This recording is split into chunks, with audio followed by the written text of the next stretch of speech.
What's up, guys? All muscle signing back in here.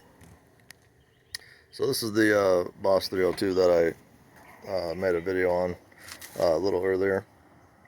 So far, what we're doing right now is basically we're going to take the motor apart. So instead of actually taking the motor out and taking it apart, we're just going to go ahead and take it out piece by piece because we're going to take it apart anyway and inspect it. So this is the motor that came in the car.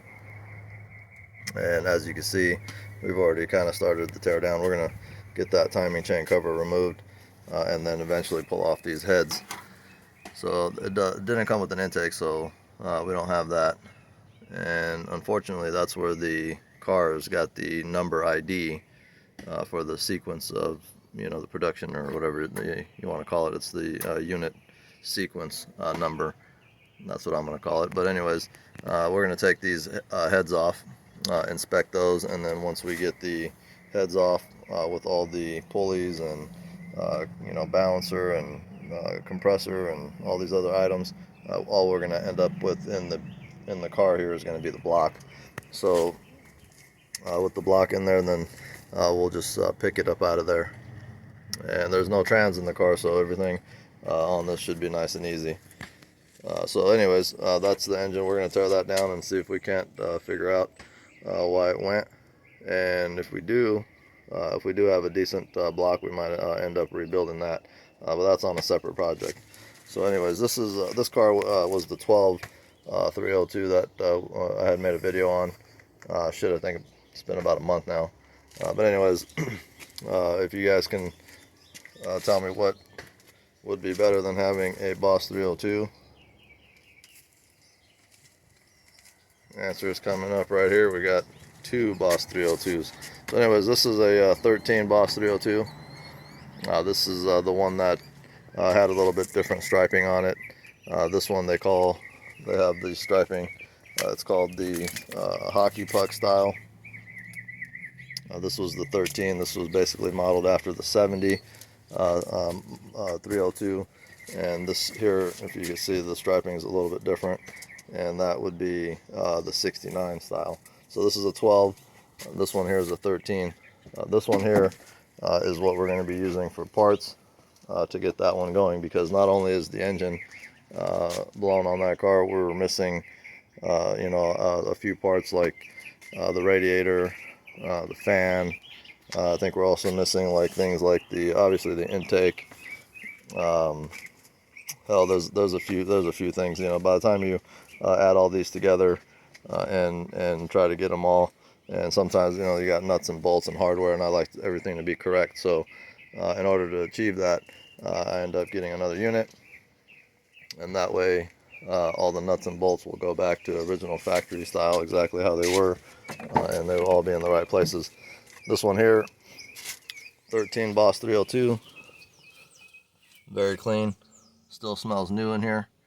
The car still smells brand new. It's got 22,000 miles on it. This one ends up having a salvage title. This damage here, really, it could be fixed. So what I might end up doing with this car after we tear it down, we might not end up scrapping it, just because it is what it is.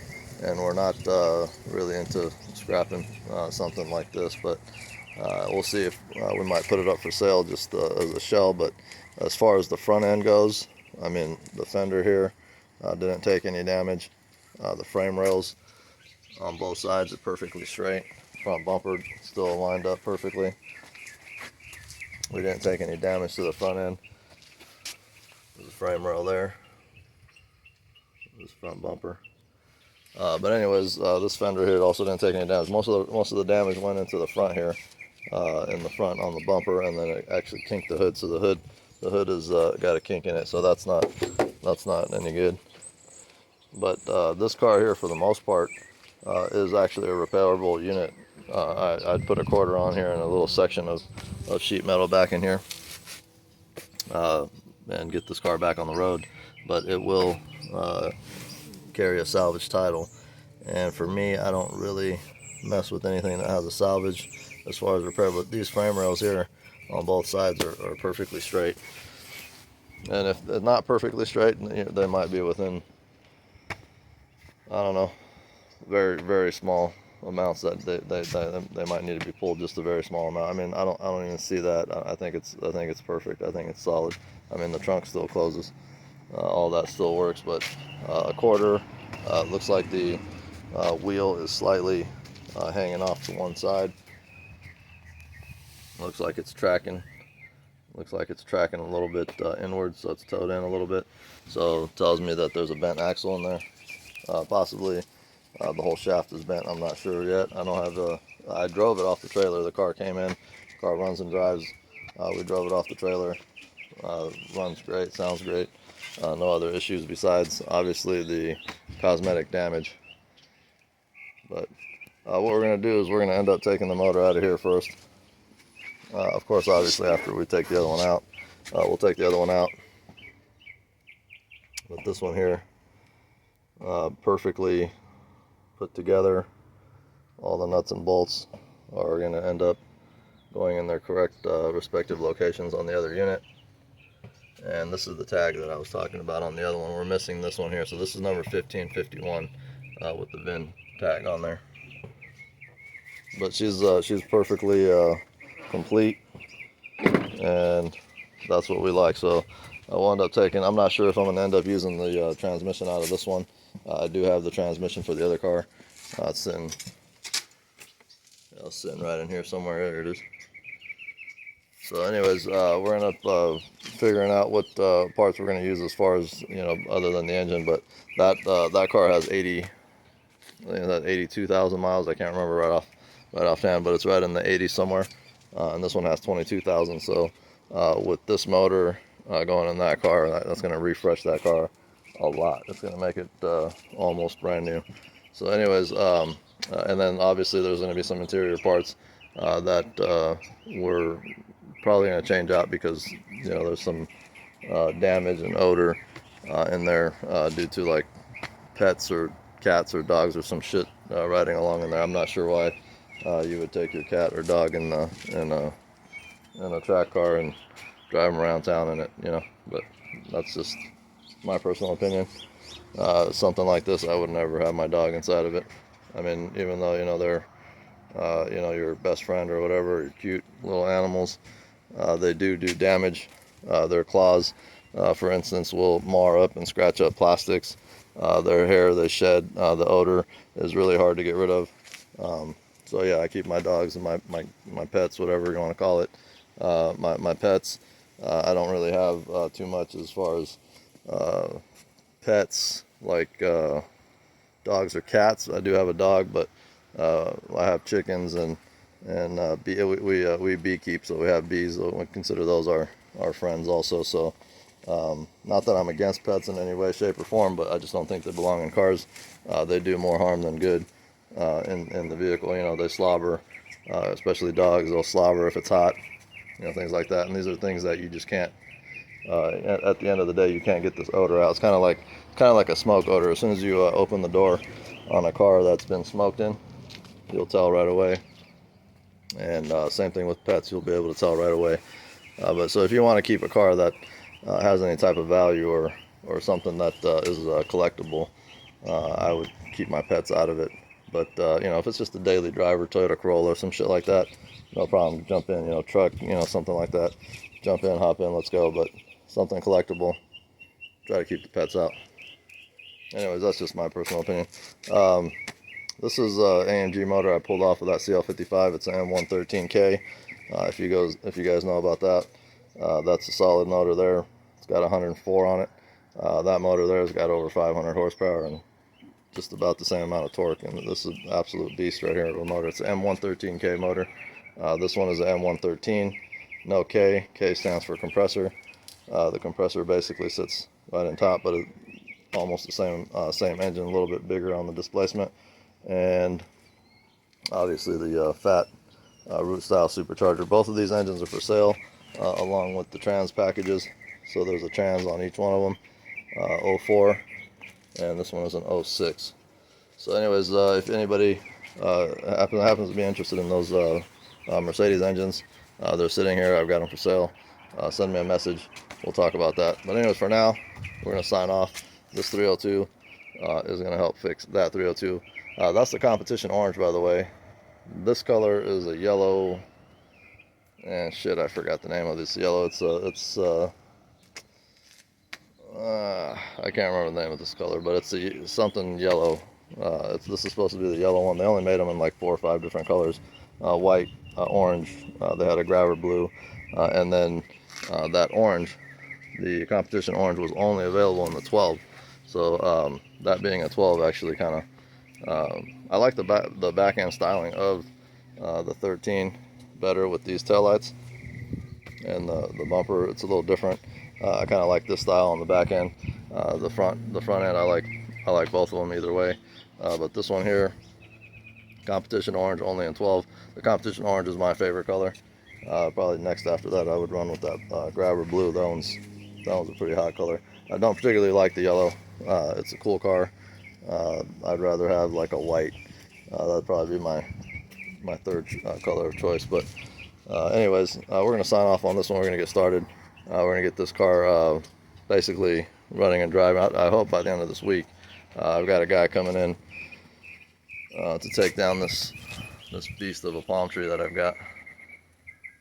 That thing's probably about, shit, I would estimate it about 45 feet tall. But anything I put under it, like this Mercedes here, just anything I put in this section here, it doesn't matter what it is, it just gets shitted on. And another thing that I do, like I said, I mentioned earlier, I raise chickens, and we have a kind of like a somewhat little small homestead, I'd say, but I do raise a lot of fruit trees. I probably got, I don't know, 50 different varieties of fruit trees. And well, anyways, anything that we plant in this front section, this little area here, gets suffocated because the root system on this tree here is just so massive, and it ends up just choking out the smaller plants or whatever that you try to plant in this general area. And it'll actually extend. I mean, I've dug holes over there to plant those trees, and that's a pomegranate tree, by the way, and that's a little fig tree. But anyways, I've dug holes over there and found palm tree roots. I've dug holes over here next to this area here, found palm tree roots. And yeah, this over here, there's nothing in here that flourishes. I've got a couple little bulbs that come out in the spring here, and this little strawberry plant tree, it actually produces like a strawberry-like fruit, and it's just looking terrible right now because all the moisture gets sucked up out of the ground by this palm tree. That's just an example, but anyways, we're gonna let you go on this one, and we'll get back to you soon. I'm gonna show some more, obviously some more footage as we get this one in progress. I guess we'll show like different progressions, and we'll show what we're doing, and if there's anything that comes up, go ahead, feel free to ask me questions, whatnot. I can't get to all the questions that I get, but once in a while I'll go in there and just answer a whole bunch of them at once. So just hang tight with me on that. I don't I kind of just do this for fun. I don't do YouTube as a source of income or anything like that. It'd be nice, but I just don't get the views or the following in order to devote more time to the YouTube thing. But maybe in the future I can dedicate more time. It just I put my time in where I get paid.